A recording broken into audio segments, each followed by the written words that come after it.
是因为你变缓慢，从前的画面进脑海填满，一闪而逝多么短暂，开始对焦早一切全部厌烦。会试图将我慢慢吞噬，如梦境般却那么真实。如果时间在这一刻静止，没有大雨就像比利时。我承认这一成熟的过程，像残存的我从身体中抽，把话说清楚就不用再多想。沉默是我们最后的沉默是沉默，早已被丢失的承诺，想尽办法互相承诺，坠入深渊丢下绳索，所有回忆随走粉末，我的回答显得更笨拙，把我整个世界分割，该要我怎么去选择？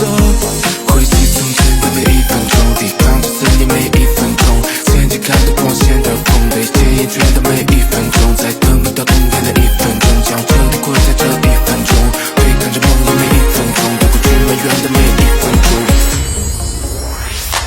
我并不再想听声音，脑海不再出现身影，以为我会就这样忘记熟悉的路口，熟悉的声景，拜托别再出现梦里，把死去的回忆勾起，导致记忆掉进忧虑，该怎么放下？回忆从前的每一分钟，抵抗着思念每一分钟，前期看着光线的风，被戒烟卷的每一分钟，在等不到冬天的一分钟，将彻底过在这一分钟，对看着梦的每一分钟，对我的每一分钟。